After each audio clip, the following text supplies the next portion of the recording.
What is Vladimir Putin's plan B? According to some reports, Donbass, he wants to defeat the Ukrainian forces in the east, to carve out Donbass from Ukraine and then perhaps end the war. And one city is key to that plan, Severodonetsk. It is located in the Luhansk province of Ukraine. Half the city is under Russian control, the other half is with Ukraine. Many are calling it the next Mariupol, and I'll tell you why. This city, listen to this, the city was bombed 200 times in 1 hour. That's more than 3 bombs per minute. Almost 120,000 residents have already fled the bombing. Around 15,000 civilians are left. If Russia takes the city, it would be a strategic win, a massive foothold in the Donbass. Even President Volodymyr Zelensky admits the situation is tough. In general, the situation in Donbass remains extremely difficult. The Russian army is trying to gather a superior force to put more and more pressure on our defenders. There, in Donbass, the maximum combat power of the Russian army is now gathered. Severodonetsk and other settlements remain the key target for the occupiers on this axis.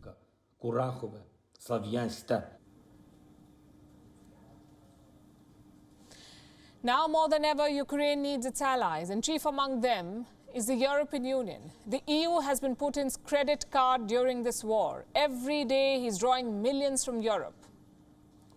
On Monday, the EU tried to correct that. Well, did they succeed? Yes and no. Russian gas has not been touched. Instead, they have sanctioned Russian oil. By the end of 2022, Europe will cut Russian oil imports by 90%. All seaborne imports will be stopped. Only pipeline oil will be imported. Why the exemption? Because as usual, Europe could not find consensus. Landlocked countries like Hungary and Slovakia protested. And these numbers should tell you why. 96% of Slovakia's oil is imported from Russia, 58% rather, for Hungary. Without the pipeline oil, these countries would run out of energy, so they got exemptions. For other member states, there is a deadline, 6 months to phase out crude oil, 8 months for refined products. But will this partial ban be enough to deter Russia? First, let's analyze the numbers. Russia exports 2.2 million barrels of oil to Europe every day, plus 1.2 million barrels of oil products. This trade is very lucrative for Russia. They earn around $1 billion per day, 1 billion every day from Europe. If you cut that by 90%, Russia will feel the pinch. After all, half of Russia's oil ends up in Europe. But I repeat the question, will it be enough to deter Russia? That depends on two things. Number one, can Russia find new buyers for its oil? 3 million barrels is a lot of oil to sell. Countries like India and China have increased oil purchases since the war, but they cannot compensate for 3 million barrels. Factor number two, how long can Europe sustain this ban? Eurozone inflation has hit 8.1%. That's the highest level since 1997. If you cut 90% of Russian oil, that will only increase.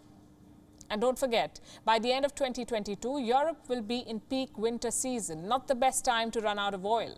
So Europe has about 6 months to find alternatives. The US has released some of its strategic oil reserves, but that alone is not going to be enough. The West needs the Gulf states to step up, the likes of Saudi Arabia and the UAE, except they're not willing to. Reports say OPEC, the oil cartel, is sticking to their previous agreement. They have no intention of increasing output.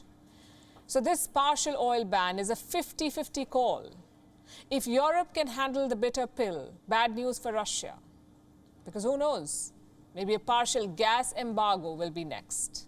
As for Vladimir Putin, it means the window is closing. He has two options now, either wrap up the war quickly or offer some concessions to the West. And this weekend he did exactly that. Putin offered to reopen shipping and grain exports from the Black Sea. Today, Foreign Minister Sergei Lavrov reaffirmed that. He said Russian ships would ensure the unhindered passage of cargo ships. Now, why is this important? Because Russia and Ukraine are sort of like bread baskets. They make up 30% of global wheat exports. Since the war, that export has virtually disappeared, and the result is a global food crisis. If shipping resumes, Ukraine can export wheat again. In fact, Russia claims to be a step ahead.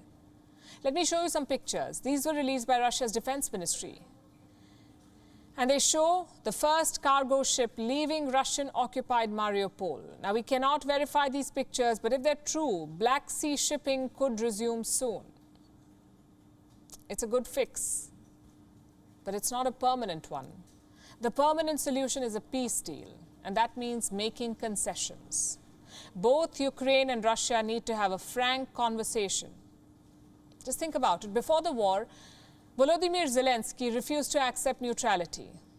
After days of bloodshed, he relented. And that mistake must not be repeated. There is no point in fighting till the end only to accept the same demands later on. There is no bravery in that. Instead, Ukraine must seize this opportunity. If Russia is looking for an exit, don't block it. That is the only way to save innocent lives. WION is now available in your country. Download the app now and get all the news on the move.